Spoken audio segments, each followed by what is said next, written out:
Nous nous sommes mis en marche. C'est à ce moment que je me suis aperçue que Pérez claudiquait légèrement.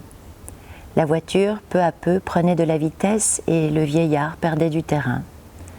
L'un des hommes qui entourait la voiture s'était laissé dépasser aussi et marchait maintenant à mon niveau. J'étais surpris de la rapidité avec laquelle le soleil montait dans le ciel. Je me suis aperçue qu'il y avait déjà longtemps que la campagne bourdonnait du chant des insectes et de crépitements d'herbes. La sueur coulait sur mes joues. Comme je n'avais pas de chapeau, je m'éventais avec mon mouchoir. L'employé des pompes funèbres m'a dit alors quelque chose que je n'ai pas entendu.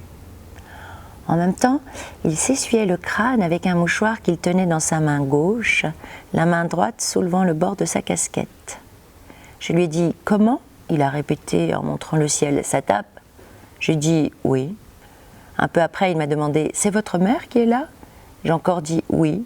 Elle était vieille ? J'ai répondu « Comme ça, parce que je ne savais pas le chiffre exact ». Ensuite, il s'est tu. Je me suis retournée et j'ai vu le vieux Pérez à une 50aine de mètres derrière nous. Il se hâtait en balançant son feutre à bout de bras. J'ai regardé aussi le directeur. Il marchait avec beaucoup de dignité, sans un geste inutile. Quelques gouttes de sueur perlaient sur son front, mais il ne les essuyait pas. Il me semblait que le convoi marchait un peu plus vite. Autour de moi, c'était toujours la même campagne lumineuse, gorgée de soleil. L'éclat du ciel était insoutenable. À un moment donné, nous sommes passés sur une partie de la route qui avait été récemment refaite. Le soleil avait fait éclater le goudron. Les pieds y enfonçaient et laissaient ouverte sa pulpe brillante. Au-dessus de la voiture, le chapeau du cocher, en cuir bouilli, semblait avoir été pétri dans cette boue noire. J'étais un peu perdue entre le ciel bleu et blanc et la monotonie de ses couleurs. Noir gluant du goudron ouvert, noir terne des habits, noir laqué de la voiture. Tout cela, le soleil, l'odeur de cuir et de crottin de la voiture, celle du vernis et celle de l'encens, la fatigue d'une nuit d'insomnie me troublait le regard et les idées.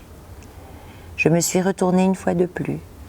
Pérez m'a paru très loin, perdu dans une nuée de chaleur, puis je ne l'ai plus aperçu. Je l'ai cherché du regard et j'ai vu qu'il avait quitté la route et pris à travers champs. J'ai constaté aussi que devant moi la route tournait. J'ai compris que Pérez, qui connaissait le pays, coupait au plus court pour nous rattraper. Au tournant, il nous avait rejoints, puis nous l'avons perdu. Il a repris encore à travers champs et comme cela plusieurs fois. Moi, je sentais le sang qui me battait aux tempes. Tout s'est passé ensuite avec tant de précipitation, de certitude et de naturel que je ne me souviens plus de rien.